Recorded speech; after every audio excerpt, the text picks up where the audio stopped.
تو یہ دعا کی کہ یا اللہ اس شہر کو امن والا بنا دے اور یہاں کے رہنے والوں کو ہر قسم کا پھل عطا دے.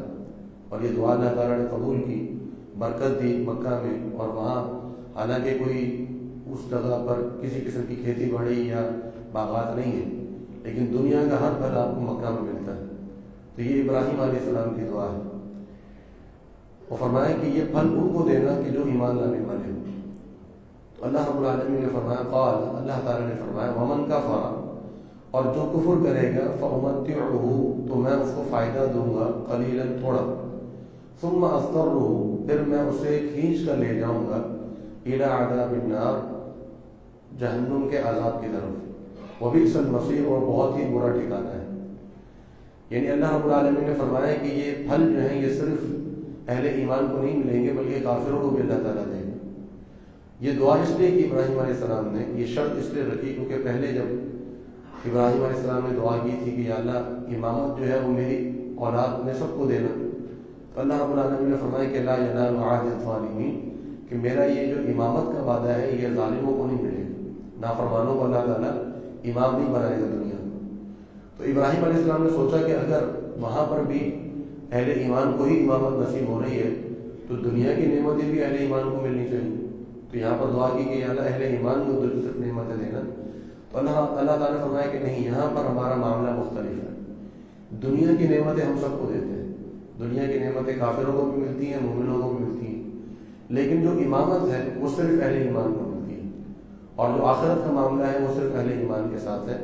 کافروں کے ساتھ یہ ہوگا کہ دنیا کی نعمتیں انہیں ضرور ملیں گی لیکن پھر جو ہے ٹھکانہ ان کا جہنم ہے اور بہت ہی برا ٹھکانہ ہے.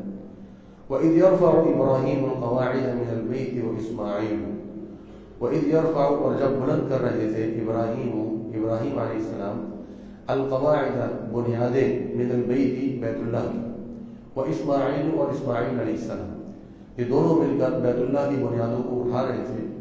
تو دعا کر رہے تھے ربنا، اے ہمارے رب، تقبل منا، تو ہم سے قبول کر. اب دیکھیے کہ کتنا ایک عظیم کام ہو رہا ہے، بیت اللہ کی تعمیر. اور بیت اللہ کی تعمیر بھی اللہ کے حکم سے ہو رہی ہے. فرشتے نے آ کے بتایا کہ اس جگہ کو آپ بلند کیجیے اور یہاں پر بیت اللہ تعمیر کیجیے. اب فرشتوں کی نگرانی میں، ان کی تعلیمات کی روشنی میں اللہ کے گھر کی تعمیر ہو رہی ہے جو دنیا میں پہلا گھر ہے اللہ تعالیٰ کی. اتنا عظیم اور بلند کام ہو رہا ہے، لیکن پھر بھی دعا کیا کر رہے ہیں کہ یا اللہ ہم سے قبول کر. یعنی ابھی بھی خدشہ ہے کہ پتہ نہیں ہمارے یہ عمل قبول ہوتا ہے یا نہیں ہوتا. ہمیں اپنا جائزہ لینا چاہیے کہ ہم چھوٹے چھوٹے سے کام کر کے بھی تو ہم بڑا فخر کرتے ہیں کہ ہم نے بڑا کام کر دیا.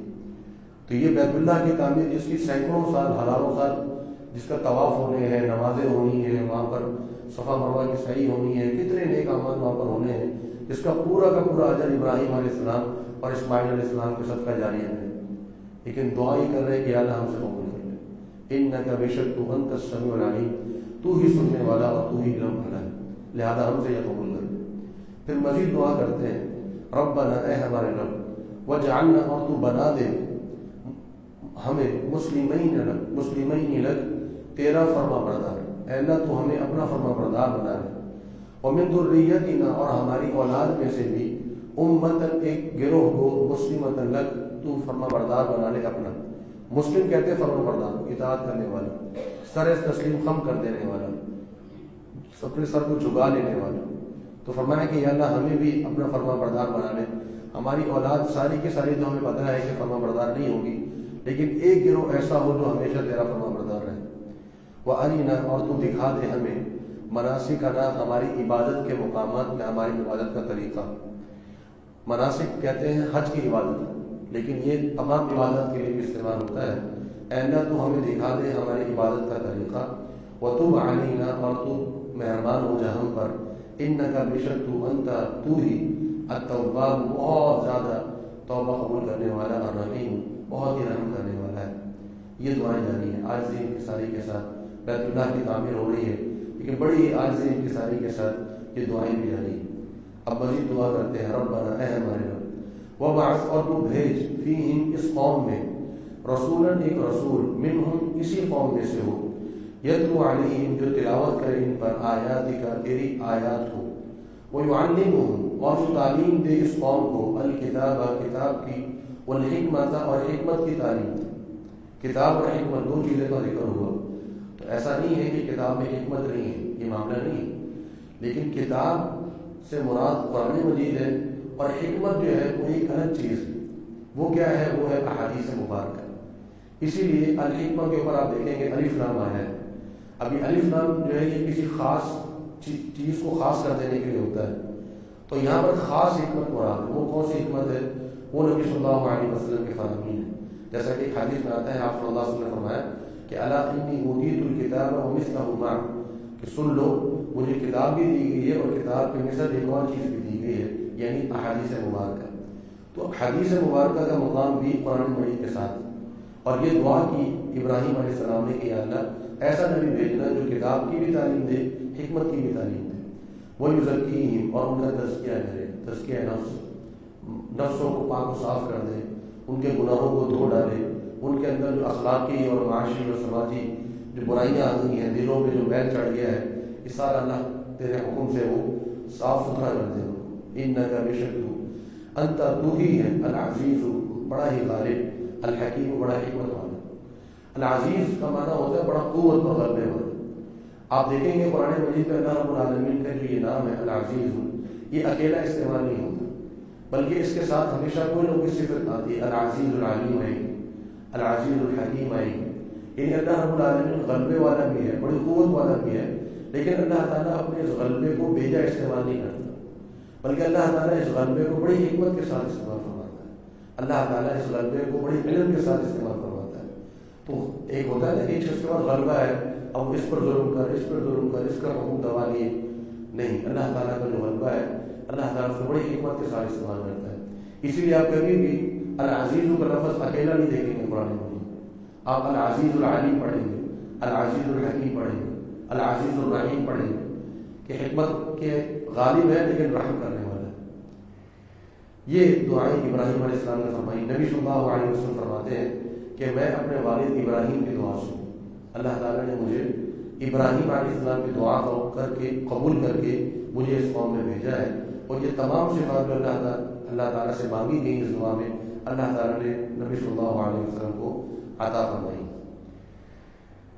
فرمایا وَمَن يَرْغَبُ عَن مِّلَّةِ إِبْرَاهِيمَ، ومن اور کون ہے یرغب جو بے رغبتی اختیار کرے، عن ملت ابراہیم، ابراہیم علیہ السلام کی ملت سے، الا مگر من وہی ہے سفیہ نفسہ جس نے اپنے آپ کو بے وقوفی میں ڈال دیا، یعنی کوئی بے وقوفی ہوگا جو ابراہیم علیہ السلام کی ملت سے، ابراہیم علیہ السلام کے دین سے بے رغبت اختیار کرے گا۔ یہ ابھی گزشتہ آیات جو ابھی تک ہم پڑھ رہے تھے سورۃ البقرہ کی تیسرے رکوع سے لے کر اب تک، اس میں اللہ رب العالمین نے خطاب فرمایا تھا بنی اسرائیل سے، پہلے کتاب سے خطاب تھا، اب وہ خطاب مکمل ہو گیا۔ آپ نے پڑھ لیا کہ انہوں نے کیا کیا برائیاں ان کے اندر آ گئی، کیسے کیسے انہوں نے اللہ تعالیٰ کی نافرمانیاں کی۔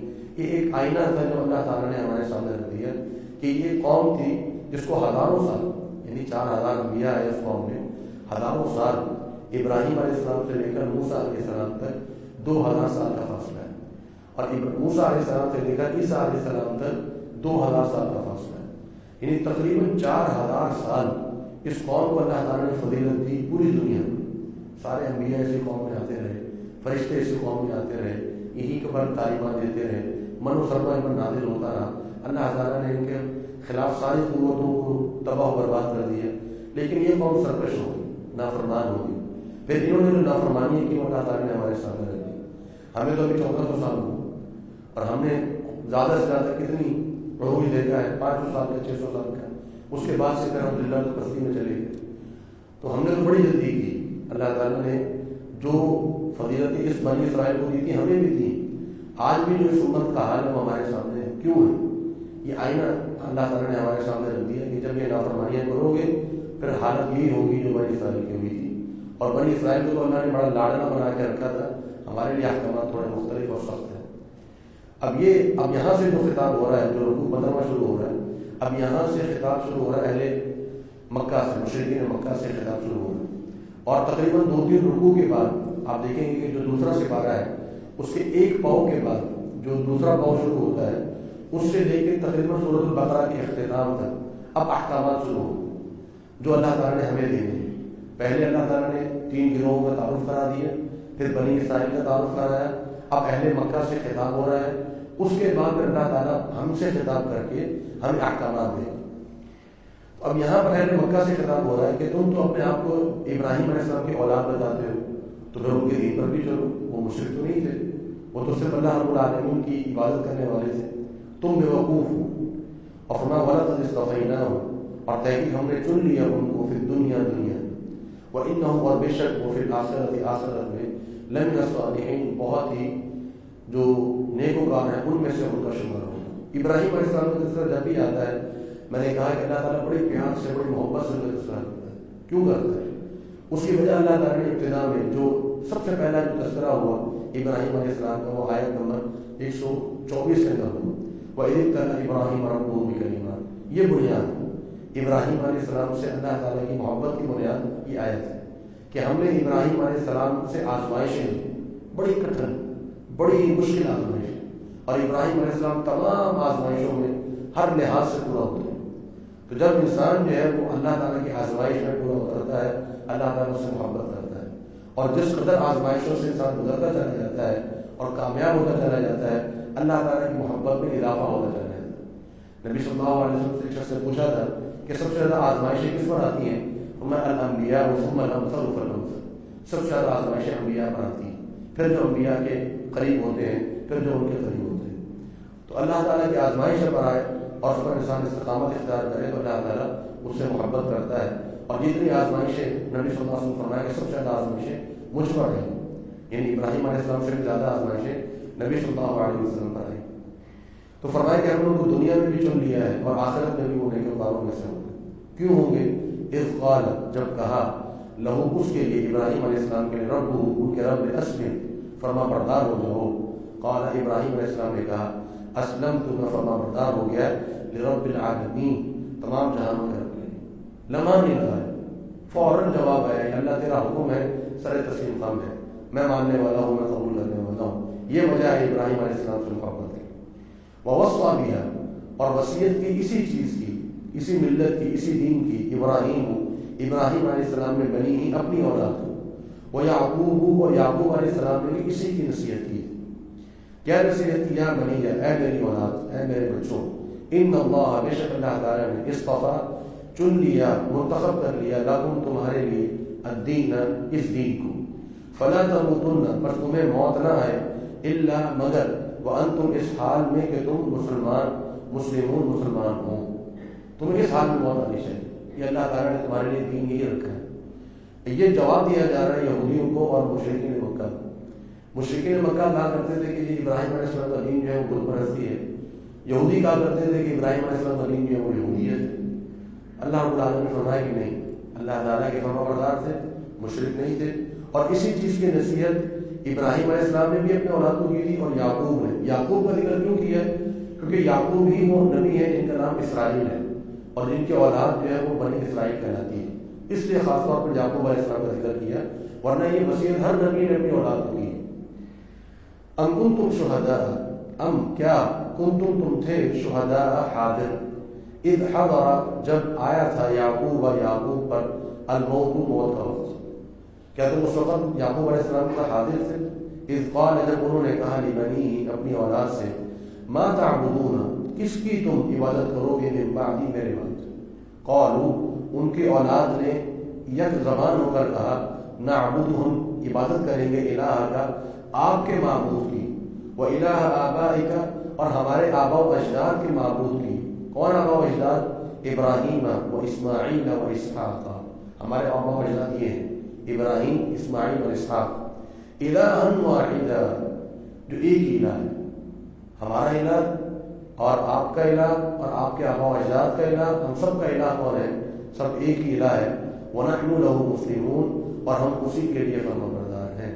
تو یہ وصیت کی تھی ابراہیم علیہ السلام نے بھی، یعقوب علیہ السلام نے بھی، اور ان کی اولاد نے اس کا اقرار بھی کیا۔ فرمایا تلک امۃ، اچھا یہ جو فرمایا کہ ہم کنتم شہداء، کہ کیا تم حاضر تھے، یہ سوال ہو رہا ہے یہودی کا کرتے تھے کہ ہمیں تو یعقوب علیہ السلام نے یہی نصیحت کی تھی کہ بس یہودیت کا قائم رہے۔ فرمایا کہ نہیں، یہ نصیحت نہیں کی تھی، نصیحت یہ کی تھی کہ تم نے ماننا اللہ تعالیٰ کو ہے، جو اللہ کا حکم آ جائے، جب بھی آ جائے اس پر تم نے سر تسلیم کرنا ہے، اسی کو مان لینا ہے۔ تلک امت، یہ ایک امت ہے، قد خلت، یہ گزر گئی، یہ انبیاء ان کی اولادیں، یہ ایک گروہ تھا، ایک امت تھی، یہ گزر چکی ہے، لہا ما کسبت، اسی کے لیے ہے جو اس نے کمایا، ولکم، اور تمہارے لیے ما کسبتم، جو تم کماؤ گے، ولا تسألون، اور نہیں پوچھا جائے گا تم سے، عما كانوا يعملون، اس چیز کے متعلق، ان اعمال کے متعلق جو وہ کرتے رہے۔ اللہ رب العالمین نے تفریق کر دی، کہا کہ تم اپنے آبا و اجداد کے مقلد تو تم بنتے ہو، لیکن معاملہ یہ ہے کہ آبا و اجداد کا معاملہ ان کے ساتھ ہے، تمہارا معاملہ تمہارے ساتھ، تم سے تمہارے اعمال کے متعلق پوچھا جائے گا، ان سے ان کے اعمال کے متعلق پوچھا جائے گا۔ تو معنی کیا ہوا؟ معنی ایک تو اللہ رب العالمین نے یہاں آبا و اجداد کی تقلید سے منع کر دیا، کہا کہ کرنا وہ ہے جو تمہیں اللہ تعالیٰ کی طرف سے حکم ہے۔ دوسرا یہ ہے کہ آبا و اجداد پر فخر کرنا، یا جو ہے وہ یہ کہنا کہ ہم فلاں کی نبی کی اولاد ہیں، ہم فلاں نبی کی اولاد ہیں، ہم سید ہیں، ہم یہ ہیں، ہم وہ ہیں، یہ اللہ تعالیٰ کے یہاں نہیں چلتا۔ اللہ تعالیٰ کے یہاں وہ چلتا ہے جو تم کرو گے، جو تمہارے اعمال ہیں۔ یہ حسب و نسب، یہ سلسلہ، یہ اولادی کا جو سلسلہ ہے، یہ اللہ تعالیٰ کے یہاں قبول نہیں کیا جائے گا۔ وقالوا، اور یہودی کہتے ہیں، کونوا، تم ہو جاؤ، ہودن، یہودی، اور نصارا، یا نصارا کہتے ہیں کہ عیسائی ہو جاؤ، تہتدوا، تم ہدایت پا جاؤ گے۔ عیسائی کہتے تھے عیسائی ہو جاؤ، یہودی کہتے تھے یہودی ہو جاؤ۔ قل، آپ فرما دیجیے، بلکہ ملت ابراہیم حنیفہ، تم آ جاؤ ابراہیم علیہ السلام کی ملت پر، حنیفہ، جو یک طرفہ تھی، ایک طرف تھی، نہ وہ یہودیت کی طرف سے، نہ وہ عیسائیت کی طرف سے، نہ وہ مشرک تھے، بلکہ وہ صرف اور صرف اللہ رب العالمین کی عبادت کرنے والے تھے۔ اور مزید تاکید کرتے فرمایا، وما کان، اور نہیں تھے وہ، من المشرکین، شرک کرنے والے، وہ مشرکوں میں سے نہیں تھے، وہ صرف توحید پرست تھے، توحید پر چلنے والے، اللہ رب العالمین کی عبادت کرنے والے۔ قولوا، تم کہہ دو، آمنا، ہم ایمان لائے، باللہ، اللہ پر، ہم تو اللہ پر ایمان لاتے ہیں، وما انزل الینا، اور ہم اس پر ایمان لائے جو ہماری طرف نازل کیا گیا، یعنی قرآن مجید، وما انزل، اور جو نازل کیا گیا، الی ابراہیم و اسماعیل و اسحاق و یعقوب، اور جو ابراہیم علیہ السلام پر، اسماعیل علیہ السلام پر، اسحاق اور یعقوب علیہ السلام پر نازل کیا گیا، ہم تو اس پر ایمان لاتے ہیں۔ والاسباط، اور جو ان کی اولادوں پر نازل کیا گیا، اسباط سب کی جمع ہے، یعنی جو ان کے اولادوں پر، ان کے بعد آنے والے انبیاء پر نازل کیا گیا۔ وما اوتی موسیٰ، اور ہم ایمان لاتے ہیں جو موسیٰ پر نازل کیا گیا، وعیسیٰ، اور عیسیٰ پر نازل کیا گیا۔ وما اوتی النبیون، اور جو دیا گیا نبیوں کو، من ربہم، ان کے رب کی طرف سے، لا نفرق بین احد منہم، ہم تفریق نہیں کرتے ان میں سے کسی ایک کے درمیان، ہم تو سب پر ایمان لاتے ہیں، ہم تو توراۃ پر بھی ایمان لاتے ہیں، انجیل پر بھی لاتے ہیں، ابراہیم علیہ السلام پر بھی جو نازل ہوا، ہم سب پر ایمان لاتے ہیں، ہم کوئی تفریق نہیں کرتے۔ تفریق تو تم کرتے ہو، یہودی کہتے ہیں کہ ہم انجیل کو نہیں مانتے، انجیل والے کہتے ہیں کہ ہم محمد صلی اللہ علیہ وسلم کو نہیں مانتے، تفریق تو تم کرتے ہو، ہم تو تفریق نہیں کرتے، ہم تو سب کو مانتے ہیں، ہم تو نہیں کہتے ابراہیم علیہ السلام یہودی ہیں یا عیسائی ہیں، لہذا یہی دین حق ہے، یہی دین فطرت ہے، اسی پر چلنا چاہیے۔ وَنَحْنُ لَهُ مُسْلِمُونَ، اور ہم اسی کے لیے فرمانبردار اور اطاعت کرنے والے ہیں۔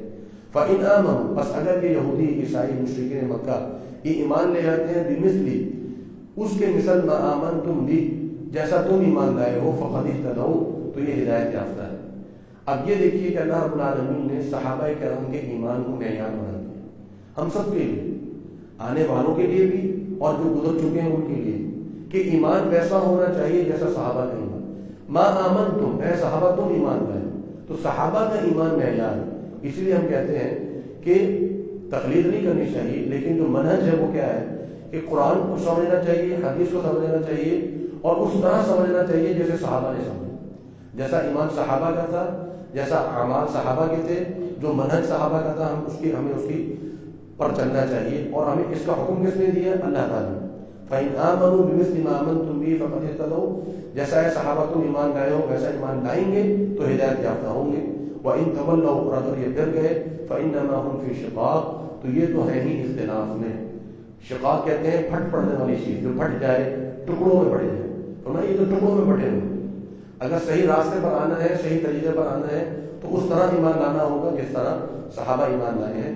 فَسَيَكْفِيكَهُمُ اللَّهُ، فَسَيَكْفِيكَهُمْ، اس کا معنی ہے بس عن قریب کافی ہو جائے گا آپ کو ان کی جانب سے اللہ، یعنی یہ آپ کو نقصان نہیں پہنچا پائے، یہ جو مرضی کرتے رہیں، اے نبی صلی اللہ علیہ وسلم آپ کو نقصان نہیں پہنچا پائے، یہ اپنی زبانوں کو گندا کر لیں گے، اپنے اعمال کو خراب کر لیں گے، اپنے نامہ اعمال کو سیاہ کر لیں گے، اپنے اوپر عذاب الہی کو واجب کر دیں گے، آپ کو کچھ نہیں کر پائیں گے۔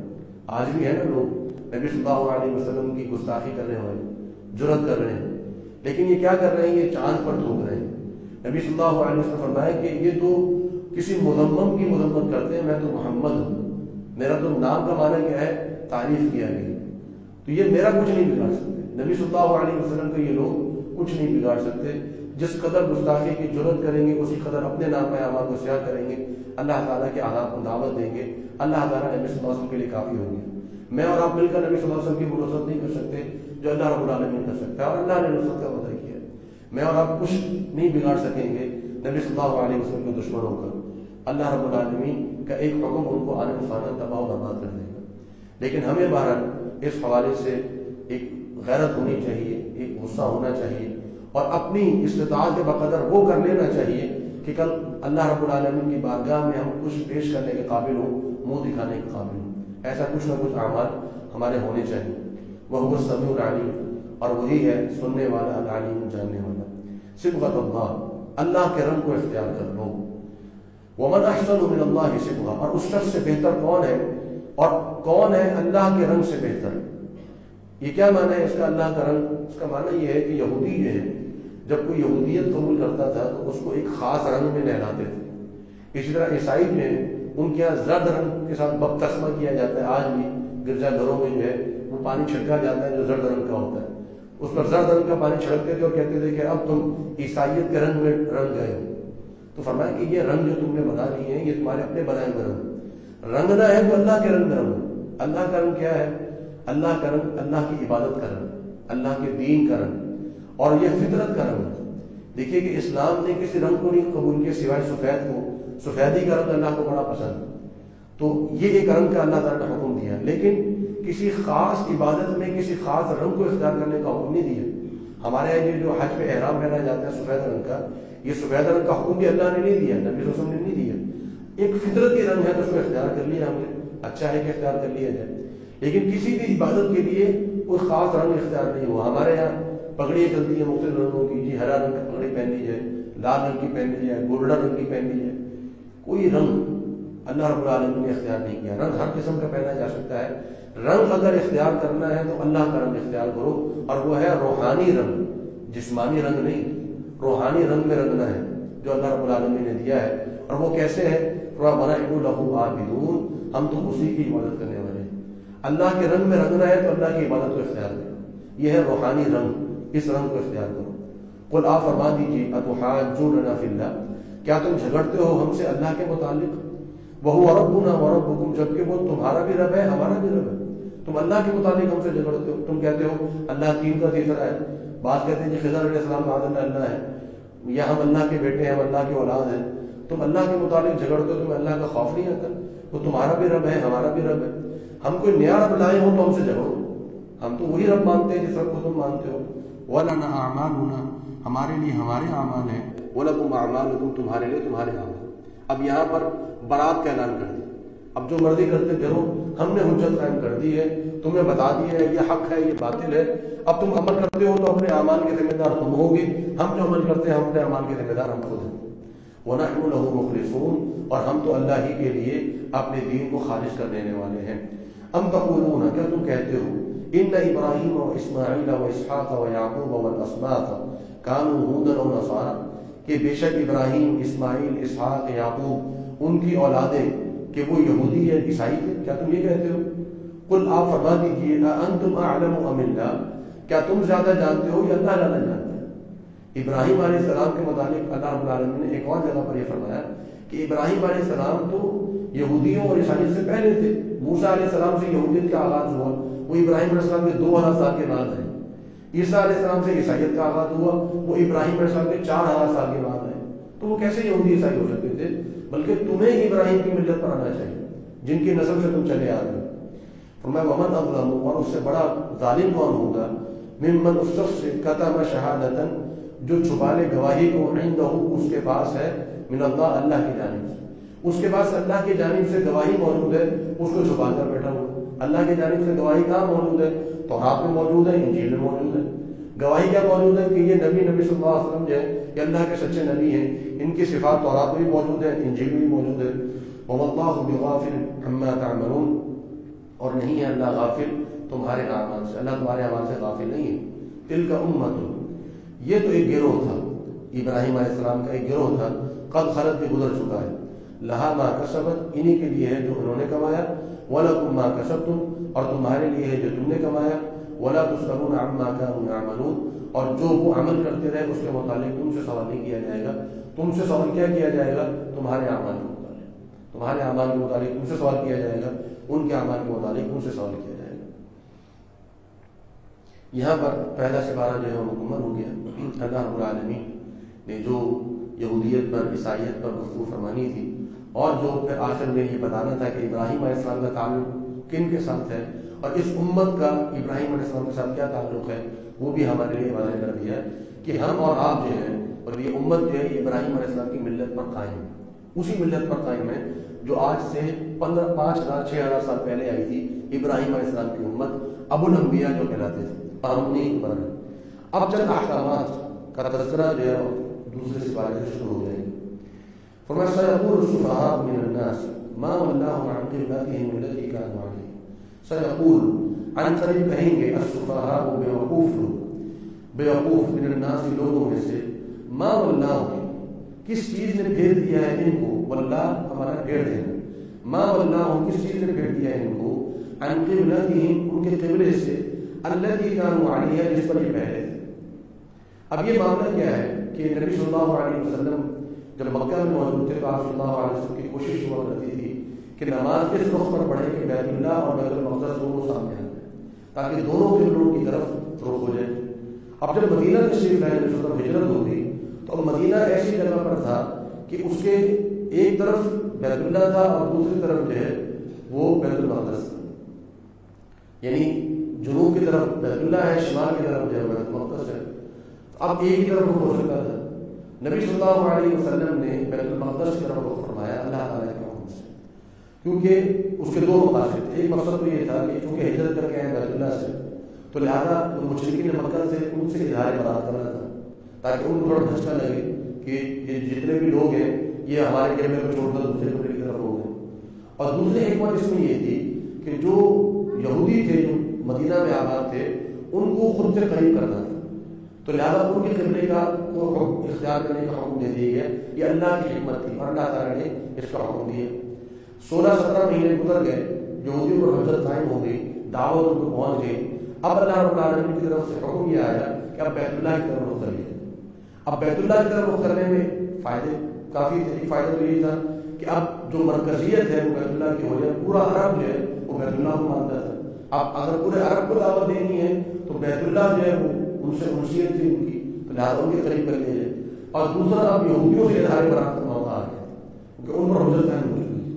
تو اب موقع یہ آ گیا تھا کہ بیت اللہ کو دوبارہ قبلہ بنا دیا جائے. اور نبی صلی اللہ علیہ وسلم کی شدید خواہش تھی کہ بیت اللہ کو دوبارہ قبلہ بنا دیا جائے. تو تقریباً 17 مہینوں کے بعد حکم نازل ہوا کہ آپ اپنا رخ جو ہے وہ بیت اللہ کی طرف پھیر لیں. اور نبی صلی اللہ علیہ وسلم نے پہلی نماز جو بیت اللہ کی طرف پڑھی وہ عصر کی نماز. آپ صلی اللہ علیہ وسلم نے عصر کی نماز بیت اللہ کی طرف رخ کر کے جو ہے وہ ادا فرمائی. اب جب یہ معاملہ ہوا تو اب جمہوریت شروع ہوگی، جنہوں نے فتنے کرنے تھے، اعتراضات کرنے تھے، وہ جماعتیں شروع کر دی. ان اعتراضات کا جواب اللہ رب العالمین نے یہاں پر دیا. یہودیوں نے کہنا شروع کر دیا کہ کیا ہو گیا، ان کو پہلے ادھر ہو گئے تھے ادھر ہو گئے. مشرکین نے بھی کہنا شروع کر دیا کہ کیا ہے، ان کو پہلے بیت المقدس کی طرف ہو گئے اب بیت اللہ کی طرف ہو گئے. تو پہلا جواب اللہ رب العالمین نے کیا دیا؟ فرمایا قل آپ فرما دیجیے للہ المشرق والمغرب، مشرق اور مغرب اللہ کے قبلے کی طرف رخ کرنا جو ہے اس کا مقصد کیا ہے؟ وہ جگہ کی طرف رخ کرنا نہیں ہے بلکہ اللہ کی جانب رخ کرنا ہے، اللہ کے حکم کو ماننا ہے. اور مشرق اور مغرب کو اللہ کا، اللہ جس طرف چاہے تمہیں پھیر دے. مقصد تمہارا کیا ہے؟ مقصد ہے اللہ کے حکم کی تعمیل. اللہ چاہتا تمہارے لیے کوئی طرف قبلہ بنا دیتا. تو مشرق اور مغرب کو اللہ کے ہیں. تمہارا مقصود کیا ہے؟ تمہارا مقصود یہ ہے کہ تم اللہ کے حکم کی تعمیل کرو. یہدی من یشاء، اللہ ہدایت دیتا ہے جسے چاہتا ہے، الی صراط مستقیم، سیدھے راستے کی طرف. ہدایت اللہ کے ہاتھ میں. یہ بات ہمیں جان لینی چاہیے کہ ہدایت جو ہے وہ بھی اللہ دیتا ہے، گمراہ بھی اللہ کرتا ہے. ہدایت اور گمراہی دونوں اللہ رب العالمین کے ہاتھ میں ہے. ہدایت اللہ تعالیٰ جسے چاہتا ہے دیتا ہے، اور ہدایت جسے مل جائے وہ اللہ کا فضل اور اللہ کی نعمت ہے. اور اللہ جسے چاہتا ہے گمراہ کرتا ہے، اور اللہ جسے گمراہ کر دے یہ اللہ کی حکمت اور اللہ کا عدل، اس پر اعتراض نہیں لایا جا سکتا۔ ابو جہل کو اللہ نے گمراہ کیا، اللہ کا حکمت اور اللہ کا عدل۔ نبی صلی اللہ علیہ وسلم کو فرمان ہے اللہ رب العالمین اگر زمین و آسمان کی تمام مخلوق کو عذاب دے دے، اللہ رب العالمین عذاب دے گا اور اللہ تعالیٰ ظالم نہیں ہوگا۔ اللہ تعالیٰ اپنی مرضی، اللہ تعالیٰ کی حکمت اور عدل، اللہ جسے چاہتا ہے ہدایت دیتا ہے، اس پر ہمیں اعتراض نہیں اٹھانے چاہیے، لیکن اللہ تعالیٰ ہدایت دیتا ہے کسی حکمت کے تحت، گمراہ کرتا ہے کسی حکمت کے تحت۔ اسی لیے ہم ہر نماز کی ہر رکعت میں اللہ ہی سے ہدایت کا سوال کرتے ہیں کہ ہدایت اللہ ہی دیتا ہے۔ فَكَذَلِكَ جَعَلْنَاهُمْ، اور اسی طرح ہم نے بنا دیا تمہیں امۃ وسطا، معتدل امت، درمیانی امت۔ یہ امت درمیانی امت ہے۔ درمیانی امت سے مراد کہ کچھ چیزوں میں یہودی جو ہے وہ متشدد تھے، افراط و تفریط کا معاملہ تھا، عیسائیت جو ہے اس میں بہت زیادہ آسانیاں تھی، بہت زیادہ چیزیں تھیں۔ یہودی جو ہے وہ انجیل کو نہیں مانتے تھے اور عیسائی جو ہے وہ نبی کو نہیں مانتے تھے۔ ہماری امت جو ہے ہم یہودیوں کو بھی مانتے ہیں، عیسائیوں کو مانتے ہیں، تورات کو بھی مانتے ہیں، انجیل کو بھی مانتے ہیں۔ اسی طرح جو ہے وہ یہودیت کے اندر صرف قصاص تھا کہ بس قصاص ہی لینا، دیت نہیں تھی، مار کو قتل کر دو، جس کا قتل کیا قاتل کو قتل کر دو، دیت نہیں تھی۔ عیسائیت میں صرف دیت ہے، قصاص نہیں۔ ہمارے پاس قصاص بھی ہے، دیت بھی۔ اسی طرح بہت سے احکامات ہیں، تقریباً کوئی 30-40 احکامات ہیں جس میں میراث کے تعلق سے بہت سی چیزیں ہیں۔ میراث میں جو ہے وہ صرف جو وراثت ملتی ہے خواتین کے اندر، وہ صرف اور صرف جو ہے وہ ملتی ہے بیوی کو، ماں کو نہیں ملتی، بیٹی کو نہیں ملتی، ہمارے یہاں سے نہیں ملتی۔ تو یہ بہت سے احکامات ہیں جن میں اللہ رب العالمین نے یہاں پر اس امت کو معتدل امت قرار دیا۔ مال غنیمت جو ہوا کرتا تھا وہ جمع کر کے اس کو جلا دیتے تھے، تقسیم نہیں ہوتا تھا۔ اس امت میں مال غنیمت تقسیم ہوتا ہے۔ تو یہ بہت سے احکامات میں اللہ رب العالمین نے اس امت کو معتدل امت بنایا، کیونکہ یہ احکامات جو ہمیں اب دیے جا رہے ہیں یہ تا قیامت برقرار رہنے ہیں۔ ہر طرح کے حالات میں قوم کو نے ان احکامات پر عمل کرنا ہے۔ اور کیوں بنایا ہم نے تمہیں امت؟ لتکونوا شہداء علی الناس، تاکہ تم گواہ ہو جاؤ لوگوں پر، ویکون الرسول علیکم شہیدا، اور رسول ہوں گے تم پر گواہ۔ صحیح بخاری کی حدیث ہے، نبی صلی اللہ علیہ وسلم نے فرمایا کہ قیامت والے دن نوح علیہ السلام سے پوچھا جائے گا کہ آپ نے اپنی امت کو تعلیم دے دی تھی؟ نوح صاحب فرمائیں گے جی ہاں میں نے دے دی تھی۔ تو نوح علیہ السلام سے پوچھا جائے گا تمہارا کوئی گواہ ہے؟ تو نوح علیہ السلام فرمائیں گے جی ہاں میرا گواہ ہے، اور وہ ہے امت محمدیہ۔ تو امت محمدیہ کے چیدہ لوگوں کو لایا جائے گا اور ان سے کہا جائے گا کیا تم گواہی دیتے ہو کہ نوح علیہ السلام نے تبلیغ کر دی تھی، رسالت پہنچا دی تھی، کہا کہ تو وہ اس امت کے لوگ گواہی دیں گے، امت محمدیہ کے، کہ جی ہاں ہم گواہی دیتے ہیں۔ ان سے پوچھا جائے گا تم گواہی کیسے دے سکتے ہو؟ تو کہیں گے ہم اس لیے گواہی دیتے ہیں کیونکہ ہم نے قرآن مجید میں پڑھا ہے کہ نوح علیہ السلام نے اپنی امت کو تبلیغ کر دی تھی، اور یہ امت جو ہے یہ ہر امت پر گواہی دے کہ ہاں یہودیوں کو بھی تعلیم مل گئی تھی، عیسائیوں کو بھی مل گئی تھی، فلاں کو بھی مل گئی تھی، فلاں۔ تمہیں کیسے پتہ چلا؟ ہم نے قرآن مجید پڑھا ہے۔ تو یہ اس امت گواہی دے گی، اور پھر اس امت پر گواہی دینے کے لیے نبی صلی اللہ علیہ وسلم بلائے جائے گا۔ وما جعلنا القبلة التي كنت عليها، اور نہیں بنایا ہم نے قبلے کو التي كنت عليها جس پر آپ پہلے تھے، الا مگر لنعلم تاکہ ہم جان لیں من يتبع الرسول کون ہے جو رسول کی پیروی کرے گا، ممن اور کون ہے ينقلب على عقبيه جو پھر جائے گا اپنی ایڑیوں کے بل۔ اب یہ اللہ رب العالمین نے دوسری حکمت بیان کر کہ ہم نے قبلہ تبدیل کیوں کیا؟ پہلے وہ قبلہ تھا اب یہ قبلہ ہے، کیوں؟ تاکہ آزمائش مومن ہوگی کہ کون ہے جو اس سخت آزمائش میں بھی، اس کڑے وقت میں بھی اپنے قدموں پر قائم رہتا ہے۔ ہمارے یہاں ہوتا ہے نا کہ بعض اعتراضات کر دیں یہ پردے کا معاملہ ہے، آپ کے یہاں تو یہ معاملہ ہے، داڑھی کا معاملہ ہے، آپ کے یہاں بڑی سختی ہے، آپ کے یہاں بڑی سختی ہے، تو ہم پھر دفاعی پوزیشن کا آ جاتے ہیں کہ نہیں جی ہمارے یہاں سختی نہیں، ہمارے یہاں سے نہیں، آپ غلط سمجھے ہوں گے۔ اللہ رب العالمین نے فرمایا کہ نہیں، جہاں سختی ہے وہاں سختی ہے، وہاں کھڑے ہو جاؤ، وہاں ڈٹ جاؤ، کیا ہے کیوں ہے؟ اللہ نے حکم دیا۔ ہم کیوں کر رہے ہیں؟ اس لیے کر رہے ہیں کیونکہ اللہ کا حکم۔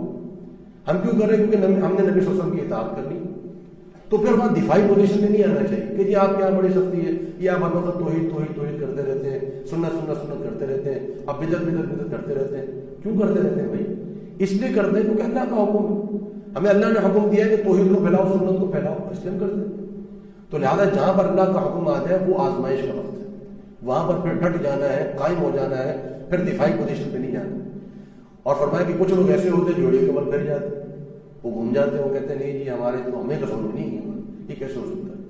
تو فرمایا یہ آزمائش تھی اہل ایمان کی، وہ ان کانت لکبیرہ، اور البتہ یہ بہت بڑی آزمائش تھی، الا علی الذین ھدی اللہ، مگر ان لوگوں پر یہ بڑی آزمائش نہیں تھی جن کو اللہ ہدایت دیتے۔ وما كان اللہ لیضیع ایمانکم، اور نہیں ہے اللہ تعالیٰ لیضیع کہ وہ ضائع کر دے ایمانکم تمہارے ایمان کو۔ اب یہ ایک سوال جو ہے وہ صحابہ کے ذہن میں آیا کہ ہم نے جو 17 مہینے نمازیں پڑھی، پھر اسی 17 مہینے کے دوران یہ غزوہ بدر بھی ہو گیا تھا، اس میں کئی صحابہ شہید بھی ہو گئے تھے، کئی صحابہ ویسے ہی فوت ہو گئے تھے۔ اب یہ جو انہوں نے بیت المقدس کی طرف رخ کر کے نمازیں پڑھی، اس سے کیا بنے گا؟ ہمیں تو قبلہ تبدیل کرنے کا حکم دے دیا گیا۔ تو فرمایا اللہ تعالیٰ تمہارے ایمانوں کو ضائع نہیں کرے گا۔ ایمان سے مراد اللہ تعالیٰ تمہاری نمازوں کو ضائع نہیں کرے گا، یہ معنی ہے۔ اب دیکھیے کہ اللہ رب العالمین نے نماز کو ایمان کہا، یہ دلیل ہے اس بات کی کہ ایمان جو ہے وہ صرف قول نہیں ہے، لا الہ الا اللہ کہہ دینا یہ ایمان نہیں ہے، صرف تصدیق کا نام ایمان نہیں ہے، بلکہ ایمان عمل کو بھی ایمان کہتے ہیں۔ عمل بھی ایمان میں داخل ہے، عمل بھی ایمان میں داخل ہے، اس کی احادیث میں بھی ہمیں دلیلیں ملتی ہیں۔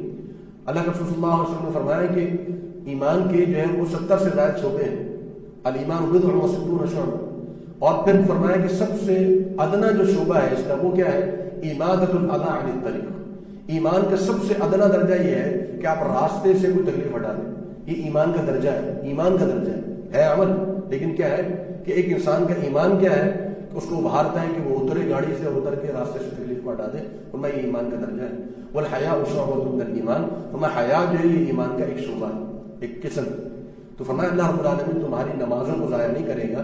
ان اللہ، بے شک اللہ تعالیٰ، بالناس لوگوں پر لرؤوف رحیم، بڑا شفقت کرنے والا، بڑا رحم کرنے والا۔ اللہ تعالیٰ سختی کرنے والا نہیں ہے، یہ اللہ تعالیٰ نے بارہا کئی مقامات پر یہ بات ذکر فرمائی ہے کہ اللہ تعالیٰ سختیاں نہیں کرتا۔ جس چیز کو ہم سختی سمجھ رہے ہوتے ہیں وہ ہماری آسانی کے لیے ہوتی ہے۔ بسا اوقات ہوتا ہے نا کہ آپ جب ہاتھ دھونے بیٹھتے ہیں، ہاتھ پر میل کچھ لگاؤ تو اس کو رگڑا جاتا ہے، کرسی کے ساتھ اس کو رگڑا جاتا ہے۔ یہ رگڑنا بھی جو ہے یہ آسانی کے لیے ہوتا ہے۔ تو بسا اوقات گرمی کے روزے بھی جو ہوتے ہیں وہ ہماری آسانی کے لیے ہوتے ہیں، بسا اوقات فجر کی نمازیں بھی ہماری آسانی کے لیے ہوتی ہیں۔ تو کچھ جہاں پر سختی محسوس ہو تو وہ سختی جو ہے دراصل ہماری آسانی کے لیے ہوتی ہے، اللہ تعالیٰ ہمارے لیے آسانیاں چاہتا ہے۔ قد نرى تقلب وجهك في السماء، تحقیق دیکھا ہم نے تقلب پھرنا وجهك آپ کے چہرے کو في السماء آسمان کی طرف۔ نبی صلی اللہ علیہ وسلم بار بار اپنا چہرہ آسمان کی طرف اٹھاتے، اور وہ اٹھاتے کیوں؟ درخواست کے انداز میں کہ یا اللہ ہمارا قبلہ کر دے، یا اللہ ہمارا قبلہ کر دے۔ فلنولینک، پس ہم ضرور پھیر دیں گے آپ کو قبلۃ، اس قبلے کی طرف ترضاھا جسے آپ چاہتے ہیں۔ اب یہ تحویل قبلہ کی ایک اور وجہ بتا دیں کہ ہم قبلہ کیوں پھیر رہے ہیں، کیونکہ نبی صلی اللہ علیہ وسلم آپ کی چاہت ہے، آپ کی چاہت ہر چیز پر مقدم ہے۔ اللہ رب العالمین کے یہاں نبی صلی اللہ علیہ وسلم بڑی ایک پسندیدہ شخصیت، میں نے کہا نا کہ ابراہیم علیہ السلام کا ذکر بڑے اچھے انداز میں ہوتا ہے، اور محمد صلی اللہ علیہ وسلم کا فرمایا کہ ہم یہ قبلے کو کیوں پھیر رہے ہیں؟ آپ کی چاہت سے۔ فولی وجہک، پس پھیر دیجیے اپنے چہرے کو شطر المسجد الحرام، مسجد حرام کی جانب۔ وحیث ما کنتم، اب ہم سب سے خطاب ہے، وحیث ما کنتم، اور جہاں پر بھی تم ہو، فولوا وجوہکم، پس پھیر لو اپنے چہروں کو شطرہ، قبلے کی طرف۔ وَإِنَّ الَّذِينَ أُوتُوا الْكِتَابَ، اور بے شک وہ لوگ جنہیں کتاب دی گئی ہے، لَيَعْلَمُونَ، البتہ وہ جانتے ہیں، أَنَّهُ الْحَقُّ مِنْ رَبِّهِمْ، کہ بے شک یہ حق ہے ان کے رب کی جانب سے۔ اہل کتاب کو پتہ ہے، ان کے پاس تورات میں، انجیل میں یہ بات لکھی ہوئی ہے کہ جو آخری نبی آئیں گے وہ 17 مہینے بیت المقدس کی طرف رخ کر کے نماز پڑھیں گے، اس کے بعد بیت اللہ کی طرف رخ کر لیں گے، یہ نشانی ہے، وہ نشانی پوری ہوگی، اور ان کو پتہ ہے یہ اللہ کی جانب سے حق ہے۔ وَمَا اللَّهُ بِغَافِلٍ عَمَّا يَعْمَلُونَ، اور نہیں ہے اللہ غافل اس چیز سے جو وہ عمل کر رہے ہیں۔ یہاں میں چاہوں گا کہ کچھ 2-3 منٹ کی وقفہ کر لیں، اس کے بعد انشاءاللہ آگے چلیں۔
أعوذ بالله من الشيطان الرجيم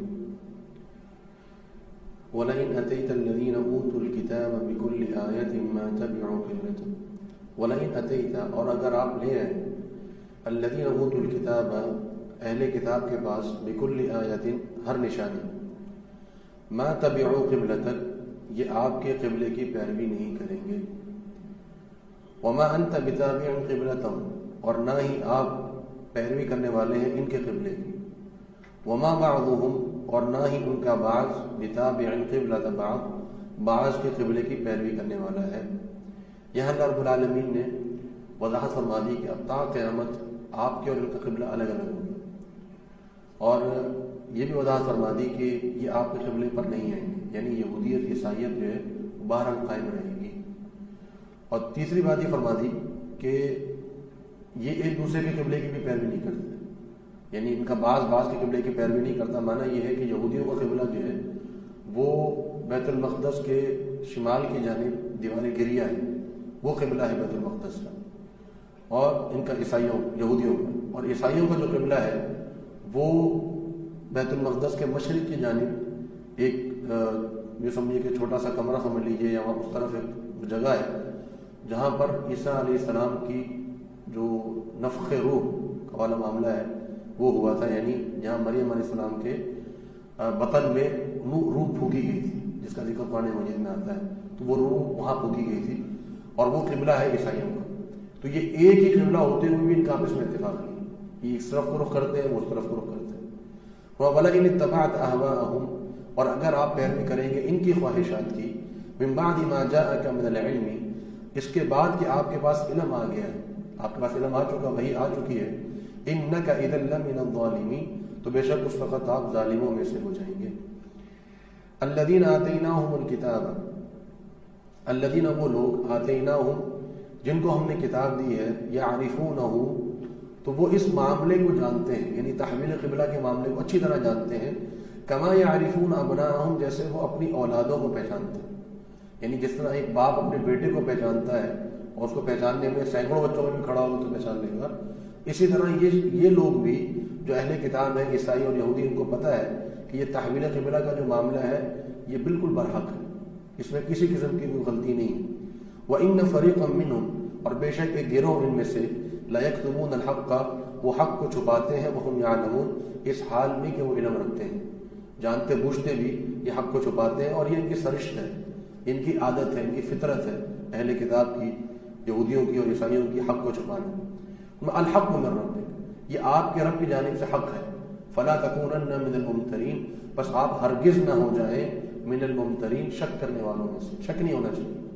اللہ تعالیٰ کا جب حکم آ گیا تو اب اس پر بالکل انسان یقین صادق کے ساتھ، سچے دل کے ساتھ اس کو مان لے، قبول کر لے، پھر اس میں کسی قسم کا ادنا شک، ادنا جو ایک شبہ ہے وہ بھی انسان کو نہیں ہونا چاہیے۔ یہ حکم تو نبی صلی اللہ علیہ وسلم کے لیے ہے، لیکن در حقیقت ہم سب کے لیے حکم۔ وَلِكُلٍّ وِجْهَةٌ ہر ایک کے لیے ایک رخ ہے، وجہ ایک سمت ہے، ہوا مولی ہے اس کی جانب اپنا چہرہ پھیرتا ہے، یعنی ہر قوم ہر مذہب کا کوئی نہ کوئی قبلہ ہے۔ فَاسْتَبِقُوا الْخَيْرَاتِ بس تم نیکیوں کی طرف سبقت لے جاؤ۔ کیا معنی یہ کہ ہر شخص کا اپنا قبلہ ہے، لیکن ان کا جو قبلہ ہے وہ انہوں نے اپنی مرضی سے بنایا، تمہارا جو قبلہ ہے یہ اللہ نے مقرر کیا ہے، لہذا جب بھی تم قبلے کی طرف رخ کرو گے تو تم نیکی کر رہے ہو، لہذا نیکیوں کرنے میں سبقت لے جاؤ۔ مسابقت جو ہے یہ دوڑ لگانا، سبقت کہتے ہیں دوڑ لگانا، ایک دوسرے کو دیکھتے ہوئے دوڑ لگانا۔ خیرات جو نیکیاں ہیں، نیکی کے کاموں میں کا حکم کے لیے اللہ رب العالمین نے دو الفاظ ارشاد فرمائے، فاستبقوا الخیرات کہ دوڑ لگا دو نیکیوں کی طرف۔ ایک ہے سارعوا جلدی کرو، ایک دوسرے سے، سارعوا کا معنی بھی ہوتا ہے ایک دوسرے سے جلدی کرو، تو یہ جلدی کرنا جو ہے یہ صرف اور صرف اچھا ہے نیکیوں کے معاملے میں، باقی نیکیوں کے علاوہ ہر چیز میں جلدی کرنا وہ نقصان دہ۔ نبی صلی اللہ علیہ وسلم کو فرمانا ہے العجلۃ من الشیطان کہ جلد بازی جو ہے یہ شیطان کی جانب سے، لیکن یہ جلد بازی نیکیوں کے علاوہ دیگر معاملات میں، ہمارا معاملہ ذرا مختلف ہے، ہم دیگر معاملات میں جلدی کرتے ہیں، نیکیوں میں ذرا سستی ہوتی ہے۔ اینما تکونوا جہاں پر بھی تم ہو، یأتی بکم اللہ جمیعا اللہ تعالیٰ تم سب کے سب کو اکٹھا لے آئے گا، تم دنیا کے جس کنارے پر بھی ہو، تم ریزہ ریزہ ہو جاؤ، ٹکڑے ٹکڑے ہو جاؤ، اللہ تمہارے ریزوں کو جمع کر کے تمہیں لے آئے گا، قیامت والے دن ہر شخص نے حاضر ہونا اللہ کے پاس. ان اللہ بے شک اللہ تعالیٰ علی کل شیء قدیر ہر چیز پر قدرت رکھنے والا ہے. اللہ تعالیٰ کو کوئی چیز بھی عاجز اور بے بس نہیں کر سکتی. ومن حیث خرجت اور جہاں سے بھی آپ نکلیے فولی وجہک بس آپ اپنا چہرہ پھیر لیجیے شطر المسجد الحرام مسجد حرام کی جانب. وَإِنَّهُ لَلْحَقُّ مِن رَّبِّكَ اور بے شک یہ چہرہ پھیرنا آپ کا آپ کے رب کی جانب سے حق ہے. وَمَا اللَّهُ بِغَافِلٍ عَمَّا تَعْمَلُونَ اور نہیں اللہ تعالیٰ غافل جو بھی تم عمل کر رہے ہو. یہ بار بار جو لفظ آ رہا ہے بِغَافِلٍ عَمَّا يَعْمَلُونَ بِغَافِلٍ عَمَّا تَعْمَلُونَ یہ تنبیہ ہے. یہ ہمیں بتایا جا رہا ہے کہ اللہ رب العالمین تمہارے ایک ایک ذرے کے برابر بھی جو عمل ہے وہ نوٹ ہو رہے ہیں, وہ لکھے جا رہے ہیں. اور انسان کے جو اعمال ہیں وہ 3 دفعہ لکھے جاتے ہیں. انسان کے جو اعمال ہیں وہ 3 دفعہ لکھے جاتے ہیں. ایک عمل لکھا جاتا ہے لوح محفوظ میں, ہماری پیدائش سے ہزاروں سال پہلے ہمارے اعمال لکھے جا چکے. ایک عمل لکھا جاتا ہے کہ جب انسان اپنی ماں کے پیٹ میں ہوتا ہے 40 دن کا ہوتا ہے, اس وقت ایک فرشتہ آتا ہے اللہ کے حکم سے لکھ دیتا ہے کہ اس کا مرنا کب ہے, اس کا جینا کب ہے, کب تک جیے گا, اور اس کے عمل کیا ہے, وہ نیک ہے یا وہ بد ہے, یہ لکھ دیا جاتا ہے. اور تیسرا عمل لکھے جاتے ہیں جب ہم عمل کر رہے ہوتے ہیں. نیکی کا فرشتہ نیکی لکھتا ہے اور برائی کا فرشتہ جو ہے وہ برائی لکھتا ہے. تو یہ نیکی کے ہمارے اعمال لکھے جا رہے ہیں, اللہ تعالیٰ غافل نہیں ہے. وَمِنْ حَيْثُ خَرَجْتَ فَوَلِّ وَجْهَكَ شَطْرَ الْمَسْجِدِ الْحَرَامِ جہاں سے بھی آپ نکلیے تو آپ اپنا چہرہ پھیر لیجیے مسجد حرام کی جانب. وَحَيْثُ مَا كُنْتُمْ فَوَلُّوا وُجُوهَكُمْ شَطْرَهُ اور جہاں پر بھی تم ہو تو تم اپنے چہرے پھیر لو اسی کی جانب. اب یہ 3 دفعہ اللہ تعالیٰ حکم دیا, پہلے حکم دیا, پھر حکم دیا پچھلی آیت میں, اس دفعہ پھر حکم دیا. یہ 3 دفعہ کیوں حکم دیا؟ اس کی حکمت علماء نے یہ ذکر کی ہے کہ یہ اس وجہ سے کیونکہ یہ پہلا معاملہ تھا کہ ایک بہت بڑا معاملہ تھا جس کو منسوخ کیا گیا تھا. ویسے تو آگے چل کے اور بھی احکامات کے منسوخ ہوں گے, لیکن یہ پہلا بڑا معاملہ تھا جو منسوخ ہوا. تو جب منسوخ ہوا تو اب اس کی تاکید کے لیے تاکہ یقین ہو جائے کہ واقعہ یہ معاملہ منسوخ ہو چکا ہے تو بار بار تکرار کی جا رہی ہے. ایک اس کا حکمت علماء نے یہ بھی ذکر کی ہے کہ پہلا جو حکم آیا وہ یہ بتانے کے لیے تھا کہ ہم نے آپ کا چہرہ کیوں پھیرا ہے, آپ کی رضا کے لیے, آپ چاہ رہے ہیں. پھر دوبارہ حکم جو دیا وہ اس لیے دیا کہ تاکہ اس امت کو یقین ہو جائے, اس امت کے لیے خاص حکم دے دیا گیا کہ تم سب نے چہرہ پھیرنا ہے. اور تیسری مرتبہ جو حکم دیا گیا جو اب ہم پڑھ رہے ہیں یہ حکم اس لیے دیا گیا کہ تاکہ لوگوں کا اعتراض کیسے ختم کرنا ہے. فرمایا لِأَلَّا تاکہ نہ ہو یکون للناس لوگوں کے لیے علیکم تم پر حجت کسی قسم کا اعتراض. اب چونکہ 17 مہینوں کا تذکرہ تورات میں موجود ہے, انجیل میں موجود ہے, اگر تم نے چہرہ نہیں پھیلا تو تم پر اعتراض ہو کہ جی نشانی تو یہ لکھی ہوئی تھی کہ 17 مہینے بعد آپ کا قبلہ بیت اللہ ہو جائے گا, آپ نے تو رخ نہیں کیا. تو اس اعتراض کو ختم کرنے کے لیے بلکہ ان پر حجت قائم کرنے کے لیے تمہارا چہرہ جو ہے وہ پھیر دیا گیا. الا الذين ظلموا منهم مگر وہ لوگ جو ظالم ہیں ان میں سے, جو ظالم ہیں ان کو تو بس اعتراض ہی کرنا آتا ہے. جو ظالم نہیں ہوں گے وہ اعتراض نہیں کریں گے, ان کو پتہ ہے کہ معاملہ برحق ہے. لیکن جو ظالم ہوں گے وہ پھر بھی اعتراض کرتے رہیں گے. فلا تخشوهم تمہیں بس تم مجھ سے نہ ڈرو, واخشونی تمہیں مجھ سے ڈرنا چاہیے, تم مجھ سے ڈرو. وَلِأُتِمَّ نِعْمَتِي عَلَيْكُمْ اور تاکہ میں اپنی نعمت کو تم پر مکمل کر دوں. یہ قبلہ جو اللہ تعالیٰ نے بیت اللہ بنایا ہے یہ اللہ کی بڑی نعمت ہے, کیونکہ یہ قبلے میں اللہ رب العالمین نے بڑی حکمتیں رکھی ہیں.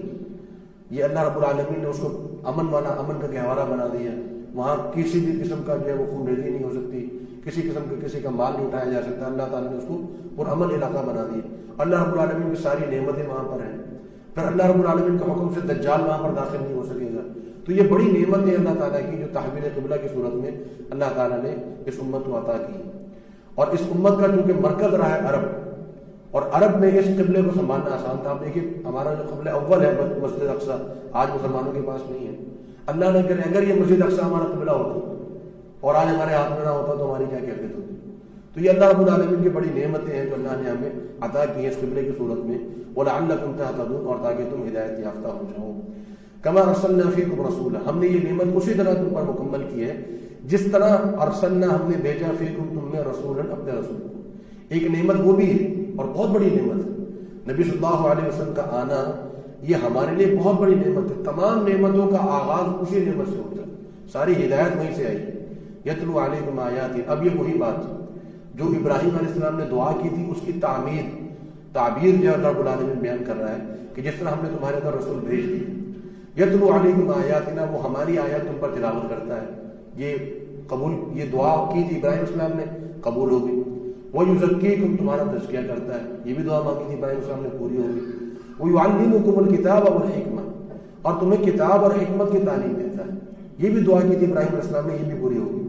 وَيُعَلِّمُكُم اور وہ تمہیں تعلیم دیتا ہے مَا لَمْ تَكُونُوا تَعْلَمُونَ جو تم نہیں جانتے تھے، تم جاہل تھے، تمہیں کسی چیز کا علم نہیں تھا. نماز کیا ہوتا ہے، روزہ کیا ہوتا ہے، زکوٰۃ کیا ہوتا ہے، حج کیا ہوتا ہے، تقویٰ کیا ہوتا ہے، خشیت کیا ہوتا ہے، حسن اخلاق کیا ہوتا ہے، سود کیا ہوتا ہے، حلال و حرام کیا ہوتا ہے، پردہ کیا ہوتا ہے، بدکاری کیا ہوتی ہے، تمہیں نہیں پتا. یہ اللہ رب العالمین نے ساری چیزیں تمہیں بتائیں تاکہ تمہاری دنیا بھی سدھر جائے، تمہاری آخرت بھی سدھر جائے.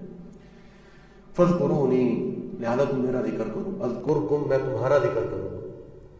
ہم اللہ کا ذکر کریں، اللہ ہمارا ذکر کرے. فرمایا کہ تم ایک کے سامنے ذکر کرو گے، میں بھی ایک کے سامنے ذکر کروں گا. تم جماعت میں ذکر کرو گے، میں تمہارا ذکر ایسی جماعت میں کروں گا جس سے بہتر کوئی جماعت نہیں ہے. ملا الاعلیٰ فرشتوں کی جماعت. اللہ تعالیٰ نام لے لے کے تذکرہ کرتا ہے اپنے بندوں کا. واشکروا لی اور فرمایا کہ تم ان نعمتوں پر میرا شکر ادا کرو. ولا تکفرون اور میری ناشکری نہ کرو. اب جہاں شکر کا تذکرہ آیا کہ شکر کرو، تو وہیں پر اللہ تعالیٰ نے صبر کا بھی حکم دیا. شکر اور صبر یہ دو چیزیں ہیں جو مسلمان کے ساتھ ساری زندگی چلتی ہیں. عجب لامر المؤمن، فرمایا کہ مومن کا معاملہ بڑا عجیب ہے. ان اصابت سراء شکر وذلک خیر اللہ، کہ جب اس سے کوئی اچھائی ملتی ہے تو شکر کرتا ہے، یہ اس کے لیے بہترین ہے. وان اصابت ضراء صبر وذلک خیر اللہ، کوئی تکلیف پہنچتی ہے تو صبر کرتا ہے اور یہ بھی بہترین ہے. تو فرمایا کہ یا ایھا الذین آمنوا، اے اہل ایمان، اے ایمان والو، استعینوا بالصبر والصلاۃ، تم مدد کرو صبر کے ساتھ اور نماز کے ساتھ. آپ کو یاد ہوگا کہ یہی حکم اللہ تعالیٰ نے بنی اسرائیل سے مخاطب ہو کر بھی دیا تھا کہ تم صبر کے ساتھ اور نماز کے ساتھ اللہ کی مدد طلب کرو. یہ نماز جو ہے یہ انسان کے دل کو پھیر دیتی ہے. یہ نماز جو سکون دیتی ہے انسان کو. آپ دیکھیے نبی صلی اللہ علیہ وسلم نے ہر مشکل وقت میں نماز پڑھی اور ہر شکر کے وقت میں بھی نماز پڑھی. شکرانے کے طور پہ بھی نوافل پڑھے ہیں، مشکل کے وقت میں بھی نوافل پڑھے ہیں. کسوف سورج گرہن ہو جائے، مشکل کا وقت ہے، نماز پڑھی جاتی ہے. استسقاء بارش نازل نہ ہو، نماز پڑھی جاتی ہے. اسی طرح جنگ سے پہلے نبی صلی اللہ علیہ وسلم غزوہ بدر سے پہلے نمازیں پڑھی ہیں. پھر شکر کے موقع پر، فتح مکہ کے موقع پر 8 نوافل نبی صلی اللہ علیہ وسلم نے ادا کیے ہیں. تو یہ نماز جو ہے یہ مومن کا غم کا اور خوشی کا ساتھی ہے. فرمایا کہ صبر کے ساتھ اور نماز کے ساتھ مدد طلب کرو. ان اللہ مع الصابرین، بے شک اللہ تعالیٰ صبر کرنے والوں کے ساتھ ہے. یعنی اللہ تعالیٰ ان کے ساتھ ہے، ان کی دعاؤں کو قبول کرتا ہے، اللہ تعالیٰ ان کے ساتھ مدد کرتا ہے. ولا تقولوا اور تم نہ کہو لمن یقتل فی سبیل اللہ، جو قتل ہو جائے اللہ کے راستے میں، اموات ان کے وہ مر چکے ہیں. یہ نہ کہو. کیا معنی؟ بل احیاء، بلکہ وہ زندہ ہیں، ولکن لا تشعرون، لیکن تم شعور نہیں رکھتے. یعنی انہیں ہم مردہ نہیں کہیں گے، میت نہیں کہیں گے. اللہ کے راستے میں جو فوت ہو گیا فوت ہو گیا. وہ دنیاوی زندگی اس کی ختم ہو گئی، لیکن آخرت کی زندگی اس کی جاودانی ہے. وہ آخرت کی اصل زندگی اس کی شروع ہو گئی. لیکن وہ زندگی کیسی ہے؟ فرمایا تم اس کا علم نہیں رکھتے. یہ جو برزخ کی زندگی ہے یہ تو ہر شخص زندہ ہے. جو کافر ہے اس کو بھی عذاب ہو رہا ہے، جو منافق ہے اس کو بھی عذاب ہو رہا ہے، جو گناہ گار ہے وہ بھی زندہ ہے، اس کو بھی عذاب ہو رہا ہے. پوچھ گچھ اس سے بھی ہو رہی. زندہ تو سب ہے. تو شہید کو صرف کیوں زندہ کہا گیا؟ اس لیے کہا گیا کہ اصل جو زندگی کی نعمت ہے وہ حاصل کر رہا ہے. اصل زندگی تو اسی کی ہے نا. جس کو نعمتیں مل رہی ہوں، جس کو عذاب ہو رہا ہو، اس کی زندگی تو تکلیف دے، اسے تو بہتر ہے اسے موت آ جائے، وہ مر جائے، اس کا ذکر ہی نہ ہو، اس کو کسی قسم کی تکلیف ہی نہ ہو. لیکن فرمایا کہ یہ زندہ ہے. یہ کیسے زندہ ہے؟ نبی صلی اللہ علیہ وسلم فرمایا کہ شہیدوں کی جو روح ہے وہ پرندوں کی مانند ہیں. وہ جنت میں آتی جاتی ہیں، جنت کا پھل کھاتی ہیں اور وہ کہاں رہتی ہے؟ فرمایا کہ عرش کے نیچے جو ہے وہ اللہ رب العالمین نے قندیل معطل کی ہیں، قندیل، وہاں پر آ کر وہ روحیں بسیرا کرتی ہیں. تو یہ شہداء کی روح ہیں. یہ زندگی ہے. پھر دنیا میں جو برزخ کی زندگی ہے، قبر میں ان کو سلا دیا گیا ہے، ان کے جسم دھو رہے ہیں، جسم کو مٹی نہیں کھاتی. یہ اللہ تعالیٰ کی طرف سے ان کی دنیا کی زندگی ہے. اللہ تعالیٰ نے بھی شہادت کی موت نصیب فرمائے. تو یہ جو مردہ نہ کہنا کا معنی یہ نہیں ہے کہ وہ قبر میں باتیں سن رہے ہیں ہماری، وہ ان کو دنیا کی زندگی ملی. اگر دنیا کی زندگی پر پہاڑ 2 فٹ کی جگہ میں لیٹے ہوئے ان کے لیے کیا فائدہ؟ تو وہ ہماری باتیں نہیں سن رہے، ہماری باتیں نہ سنتے ہیں، نہ جواب دیتے ہیں. اور ان کی زندگی ایسی ہے جس کا تم شعور نہیں رکھتے. کیا مانا یہ کہ تمہیں بتا بھی دیا جائے تو تمہیں سمجھ نہیں آئے گی. برزخ کی زندگی ہمارے شعور سے، ہمارے ادراک سے ماورا ہے، اوپر ہے، ہم نہیں سمجھ سکتے. جیسے ماں کے پیٹ میں بچہ ہو، اگر مثال کے طور پر اس کو بتایا جائے کہ تم باہر نکلو گے، تم کھاؤ گے، تم پیو گے، تم چلو گے، تم دیکھو گے، تم بات کرو گے، تو وہ نہیں سمجھ پائے گا اس چیز کو. اسی طرح ہمیں اگر بتایا جائے کہ برزخ کی زندگی ایسی ہے، ایسی، ہم نہیں سمجھ پائیں گے. جب تک کہ ہم اس کو دیکھنا نہیں، اور ہر شخص نے اس زندگی کو دیکھنا ہے۔ وَلَنَبْلُوَنَّكُمْ، اور فرمایا کہ البتہ ضرور تمہیں آزمایا جائے گا، بِشَيْءٍ مِّنَ الْخَوْفِ، خوف کے ساتھ، وَالْجُوعِ، بھوک کے ساتھ، وَنَقْصٍ مِّنَ الْأَمْوَالِ وَالْأَنفُسِ وَالثَّمَرَاتِ، مالوں میں، جانوں میں، پھلوں میں کمی کر کے، وَبَشِّرِ الصَّابِرِينَ، فرمایا کہ صبر کرنے والوں کو خوشخبری دے دیجیے۔ یہ تکلیفیں آئیں گی، فرمایا یہ تکلیفیں تم پر آئیں گی، آ سکتی ہیں۔ کسی کو خوف مل جائے گا، کسی کو بھوک مل جائے گی، کوئی فقر و فاقہ کا شکار ہو جائے گا، کوئی تنگ دستی کا شکار ہو جائے گا، کوئی بیمار ہو جائے گا، کسی کے ہاں موت ہو جائے گی، کسی کے جو ہے وہ رشتہ داروں کے اندر وفات ہو جائے گی۔ اب وہاں پر کیا کرنا ہے؟ صبر کرنا ہے۔ اور صبر کیا ہوتا ہے؟ نبی صلی اللہ علیہ وسلم نے ایک عورت کو دیکھا، وہ قبر پہ لیٹی ہوئی زار و قطار رو رہی، تو فرمایا کہ صبر کرو۔ اس عورت نے کہا کہ تمہیں کیا پتا میرے ساتھ کیا گزری؟ اس کو نہیں پتا تھا کہ نبی صلی اللہ علیہ وسلم موجود، کسی نے بتایا کہ نبی صلی اللہ علیہ وسلم تھے۔ پھر دوڑتی ہوئی گئی نبی صلی اللہ علیہ وسلم کے پاس اور کہا کہ اللہ کے رسول صلی اللہ علیہ وسلم، مجھے پتہ نہیں تھا کہ آپ ہیں، اب میں صبر کرتی ہوں۔ نبی صلی اللہ علیہ وسلم، اب تو صبر نہیں ہے، الصبر عند الصدمۃ الاولی، جیسے صدمہ پہنچے پھر صبر کرو تو وہ صبر ہے۔ صبر تو ویسے ہی آ جانا، روتے پیٹتے بھی صبر آ جانا ہے، نوحہ کرتے اور ماتم کرتے ہوئے بھی تمہیں صبر آ جانا ہے، آنا ہی ہے۔ تم لاچار ہو، بے بس ہو، جانے والوں کو لا تو سکتے نہیں ہو، کچھ کر سکتے نہیں ہو، صبر تو کرنا ہی ہے۔ لیکن اثر صبر جس کا اجر ہے وہ صبر ہے جو پہلے صدمے کا وقت کیا جائے۔ اور صبر کیسے کرنا ہے اس کا جو عمل ہے اللہ تعالیٰ نے بتا دیا ہے۔ الذین، وہ لوگ، اذا اصابتہم مصیبہ، جب انہیں کوئی مصیبت آتی ہے، قالوا، وہ کہتے ہیں، فوراً کہتے ہیں، انا للہ، بے شک ہم تو اللہ ہی کے لیے ہیں، وانا الیہ راجعون، اور بے شک ہم نے اللہ ہی کی طرف لوٹنا ہے۔ یعنی ہم یہ جو اللہ نے نعمت چھین لی ہے، مال چھین لیا ہے، جان چھین لیا ہے، یا صحت چھین لی ہے، تو یہ تو کچھ بھی نہیں ہے، تو ایک نعمت ہے اللہ کی، ہم تو پورے کے پورے اللہ کے۔ اللہ ہمیں بھی اٹھا لے تو ہم تو اللہ کی طرف جانے والے ہیں۔ یہ صحت اللہ کی دی ہوئی، مال اللہ کا دیا ہوا، اولاد اللہ کا دیا ہوا، سب نعمتیں اللہ کی دی ہوئی ہیں، تو لہذا ہمیں تو صبر کرنا چاہیے۔ عروہ رضی اللہ تعالیٰ عنہ، عروہ بن زبیر، ان کے 7 بیٹے تھے، اپنے بیٹے کے ساتھ ایک جگہ گئے، کسی استبل میں، کسی میزبان کے استبل میں گئے تو گھوڑے نے جو ہے وہ لات مار دی بیٹا جو ہے وہ وہیں فوت ہو گیا۔ بیٹے کو بچانے کے لیے گئے تو وہاں پر جو ہے وہ کوئی زہریلی چیز تو اس نے کاٹ لیا پاؤں میں، تو پاؤں کاٹنا پڑ گیا۔ پاؤں جب کاٹا تو لوگوں نے کہا کہ جی آپ تھوڑا سا یہ شراب پینے، اس وقت بیہوشی کی ضرورت ہوتی نہیں تھی، ہم آپ کا پاؤں کاٹیں گے تو تکلیف ہوگی۔ کہا کہ نہیں تم کاٹو، میں صبر کروں۔ باہر قرآن کی تلاوت کرتے رہے اور ان کی اسی حالت ہوش میں ان کی ٹانگ کاٹ دی۔ جب گھر واپس آئے، اب بیٹا کھو چکا ہے، ٹانگ کھو چکی ہے، تو آگے پہلے دروازے پر پہنچ کر گھر والوں سے کہا کہ میری بات سنو، مجھے اللہ نے 7 بیٹے دیے تھے، 6 کو زندہ رکھا ہے، 1 لیا ہے۔ اللہ نے 2 ٹانگیں دی تھی، 1 رکھی ہے، 1 لی ہے، لہٰذا میں اس پر اللہ کا شکر کرتا ہوں کہ اللہ نے میری دونوں ٹانگیں نہیں لے لی، اور میں اس پر اللہ کا شکر کرتا ہوں کہ اللہ نے میرے 7 بیٹے نہیں لے لی۔ تو یہ معاملہ مومن کا ہونا چاہیے۔ اولئک، یہی لوگ ہیں، علیہم، ان پر، صلوات من ربہم، ان کے رب کی طرف سے صلوات ہے۔ صلوات ویسے اس کا معنی ہوتا ہے جب اللہ رب العالمین کی طرف اس کو منسوب کیا جائے، کہ جیسے یہ کہتے ہیں کہ ان اللہ و ملائکۃہ یصلون علی النبی، کہ بے شک اللہ اس کے فرشتے نبی پر صلوات بھیجتے ہیں۔ تو جب صلوات کا لفظ اللہ کی طرف منسوب ہو اس کا معنی رحمت ہوتا ہے، اور جب فرشتوں کی طرف منسوب ہو تو اس کا معنی دعائیں ہوتا ہے، اور جب مومنین کی طرف منسوب ہو تو اس کا معنی ہوتا ہے درود جو پڑھتے ہیں۔ تو فرمایا کہ یہی لوگ ہیں جن پر اللہ رب العالمین کی طرف سے صلوات ہے، وہ رحمت اور رحمت ہے، یعنی رحمتیں در رحمتیں، اللہ رب العالمین رحمتیں بھیجتا ہے اپنے مومن بندوں کو، ان کو صبر بھی دے دیتا ہے۔ وَأُولَٰئِکَ، اور یہی لوگ ہیں، ہم المہتدون، یہی ہدایت یافتہ ہے۔ ان الصفا والمروہ من شعائر، اب یہ شکر اور صبر کا ایک تذکرہ اللہ رب العالمین نے کیا تحویل قبلہ کے بعد، کیونکہ لوگوں کے اعتراضات آئیں گے تو تم نے ایک تو نعمت پر شکر ادا کرنا ہے اور اعتراضات پر تم نے صبر کرنا ہے۔ اب ایک اور معاملہ جو تھوڑا سا مختلف ہی تھا، جس میں اختلاف تھا اہل ایمان میں، اس معاملے کی وضاحت کرنا۔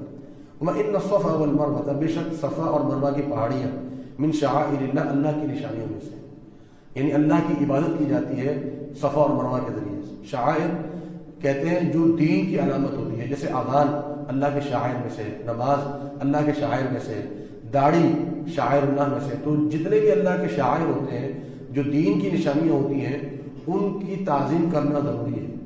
وَمَن يُعَظِّمْ شَعَائِرَ اللَّهِ فَإِنَّهَا مِن تَقْوَى الْقُلُوبِ، جو اللہ کے شاعر کی تعظیم کرتا ہے وہی دراصل دل کا تقویٰ رکھتا ہے۔ تو لہذا اللہ کے شاعر کی تعظیم کرنی چاہیے۔ تو یہ شاعر میں سے ہے، اللہ کی نشانیوں میں سے ہے۔ فمن حج البیت، پس جو حج کرے بیت اللہ کا، اب اعتمر یا عمرہ کرے، فلا جناح علیہ، بس اس پر کوئی گناہ نہیں ہے، ان یطوف بہما، کہ وہ ان دونوں کا بھی طواف کرے، ومن تطوع خیرا، اور جو کوئی نفلی کام کرتا ہے خیر کا، فإن اللہ، بس بے شک اللہ تعالیٰ، شاکر علیم، بڑا ہی قدردان، علیم اور علم رکھنے والا ہے۔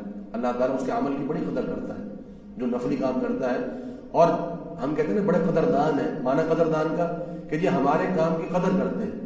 اللہ سے بڑھ کر قدر کرنے والا کوئی نہیں، اللہ ایک ایک ذرے کی قدر کرتا ہے، اور کیسے قدر کرتا ہے؟ جیسے ہم نے سنا نبی صلی اللہ علیہ وسلم نے فرمایا کہ اگر ایک شخص ایک کھجور بھی اللہ کے راستے میں دے دے تو کل قیامت والے دن اللہ رب العالمین اسے کھجور کا درخت بنا کر لوٹاتا ہے۔ 1 روپیہ اللہ کے راستے میں خرچ کر دے، اللہ تعالیٰ 700 گنا بنا کر واپس کرتا ہے۔ یہ ہوتا ہے نا قدر کرنا، تو یہ اللہ تعالیٰ بڑا قدر کرنے والا، بڑا علم رکھنے والا ہے۔ تو اختلاف کیا تھا صحابہ میں؟ اختلاف یہ تھا کہ صفا اور مروہ پہاڑیاں جو تھیں ان کے اوپر جو ہے وہ مشرکین کے دور میں 2 بت رکھے ہوئے تھے، نائلہ ایک اور بت تھا جو صفا مروہ پہاڑی پر رکھا ہوا تھا۔ جو اوس و خزرج تھے، جو انصار صحابہ تھے، وہ ان کا طواف نہیں کرتے تھے، وہ سب بیت اللہ کا طواف کرتے تھے۔ جو مشرکین مکہ تھے وہ ان کا طواف کرتے تھے۔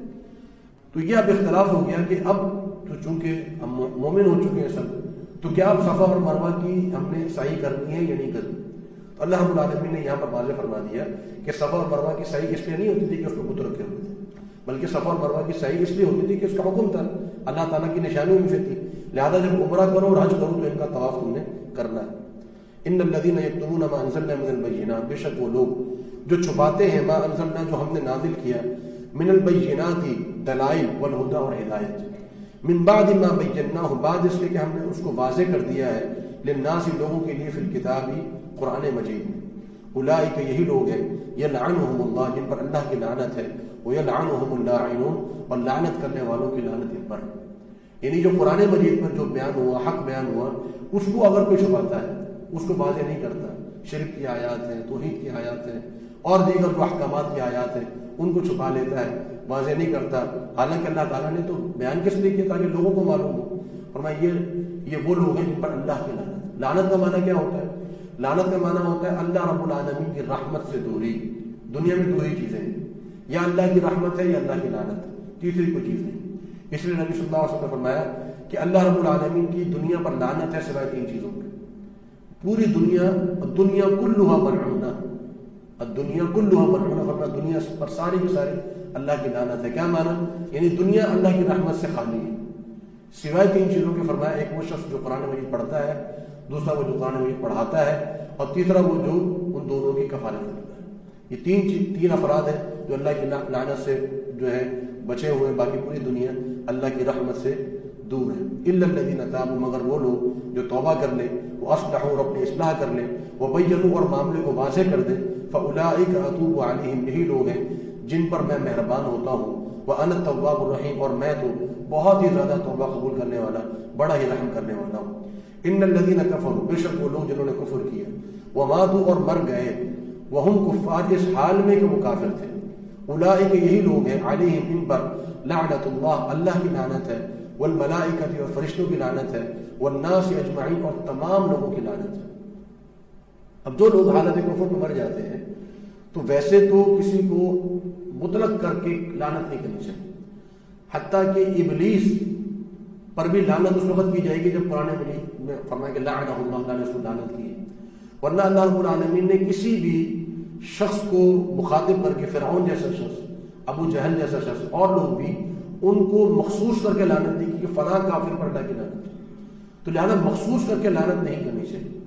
لیکن اور اسی طرح یہ بھی ہے کہ اگر یہ شخص فوت ہو چکا ہے تو اس کا جو ہے وہ معاملہ اللہ کے ہاں پہنچ چکا ہے، بٹ کسی انتہائی ضرورت کے بغیر اس کا تذکرہ نہیں کرنا چاہیے، انتہائی ضرورت کے بغیر۔ اگر اس کی بہت ضرورت ہے اس کا تذکرہ کر کے بتا دیا جائے کہ یہ شخص جو ہے یہ کافر تھا اور حالت کفر میں مرا، تو مومن کا معاملہ یہ ہے کہ نبی صلی اللہ علیہ وسلم نے فرمایا کہ لیس المؤمن باللعان ولا بالطاعن ولا الفاحش ولا البذیء، کہ مومن جو ہے وہ بہت زیادہ لعنتیں نہیں کرتا، اور لعنت کرنے والوں کے بارے میں نبی صلی اللہ علیہ وسلم کا فرمان ہے کہ لعنت کرنے والے کل شفاعت نہیں کر سکیں گے، خود اگرچہ جنت میں پہنچ جائیں لیکن کسی اور کے لیے سفارش نہیں کر سکیں گے اگر ان کی زبان سے لعنت کا لفظ نکلتا ہو، تو لہذا اس چیز سے بچنا چاہیے۔ ہاں اگر کسی شخص میں بہت ضروری ہو تو بتا دیا جائے کہ یہ شخص جو ہے یہ اللہ کی لعنت کا شکار ہے. کیوں؟ کیونکہ یہ کفر میں ہے، یہ حالت کفر میں مر گیا. تو کفار پر مطلقاً ایک لعنت کر دینا ایک الگ چیز ہے، لیکن مخصوص کر کے کرنا یہ جو ہے وہ مناسب نہیں ہے، الا یہ کہ انتہائی ضرورت ہو. خالدین فیہا، یہ ہمیشہ ہمیشہ اس لعنت میں رہیں گے. لا یخفف عنہم العذاب، ان سے عذاب کو ہلکا نہیں کیا جائے گا. ولا هم ينظرون، نہ ہی انہیں مہلت دی جائے گی. یہ لا یخفف کا لفظ قرآن مجید میں کئی مقامات پر آتا ہے. یعنی ہوتا یہ ہے کہ انسان کہتے ہیں نا کہ مشکلیں اتنی بڑی کہ آسان ہوگی، تو یہ معاملہ نہیں ہوگا کہ تکلیفیں اتنی پڑتی رہتی ہے کہ انسان بیمار رہتا ہے، اس میں بیماری کی عادت ہو جاتی ہے، تکلیف ہوتی ہے تکلیف کی عادت ہو جاتی ہے. فرمایا کہ نہیں، انہیں عذاب ہلکا نہیں لگے گا، انہیں عذاب ہمیشہ اس طرح لگے گا جیسے پہلے دن عذاب ہوتا ہے. تو یہ فرمایا کہ ان سے عذاب تخفیف نہیں کیا جائے گا. اللہ تعالیٰ نے اپنے عذاب کو محفوظ رکھے، اور نہ ہی فرمایا انہیں مہلت دی جائے گی. ایک سیکنڈ کی، ایک لمحے کی مہلت نہیں ہوگی، عذاب مسلسل چلتا رہے گا. وَإِلَٰهُكُمْ إِلَٰهٌ وَاحِدٌ، اور تمہارا الہ ایک ہی الہ ہے. لا الہ الا ہو، نہیں ہے کوئی معبود برحق مگر وہی. لا الہ الا ہو، اس کا معنی اکثر لوگ غلط کرتے ہیں. الہ کا معنی جو ہے وہ خالق نہیں ہے، الہ کا معنی مالک نہیں ہے. بعض لوگوں سے پوچھا جی لا الہ الا کا معنی کیا ہے؟ کہتے جی کوئی مالک نہیں سوائے اللہ کے، کوئی خالق نہیں سوائے اللہ کے. اللہ کے بندو، یہ بات تو مشرکین بھی کیا کرتے تھے کہ کوئی خالق نہیں، کوئی مالک نہیں. اختلاف کس چیز میں تھا؟ اختلاف تو عبادت میں تھا. کوئی معبود برحق نہیں سوائے اللہ کے، عبادت کے لائق نہیں سوائے اللہ کے. تو یہ اس کا معنی ہے کہ نہیں ہے کوئی معبود برحق سوائے اللہ کے. الرحمن، جو بہت ہی رحم کرنے والا، الرحیم، بڑا ہی مہربان. الرحمن، یہ رحمت جو ہے یہ دنیا کی رحمت، یہ رحمان ہے. اور الرحیم آخرت کی رحمت، یہ اس کے ساتھ خاص ہے. لا الہ الا ہو الرحمن الرحیم، نہیں ہے کوئی معبود برحق مگر وہی ہے جو بہت ہی رحم کرنے والا، بڑا ہی مہربان ہے. اسی پر آج کی کلاس کا اختتام کرتے ہیں. اللہ رب العالمین سے دعا ہے کہ اللہ جو بھی ہم نے سنا اور اس کو سمجھنے کی، اس پر عمل کرنے کی، اس پر کاربند رہنے کی توفیق عطا فرمائے. وآخر دعوانا ان الحمد للہ رب العالمین. سبحانک اللہم وبحمدک، اشہد ان لا الہ الا انت، استغفرک واتوب الیک.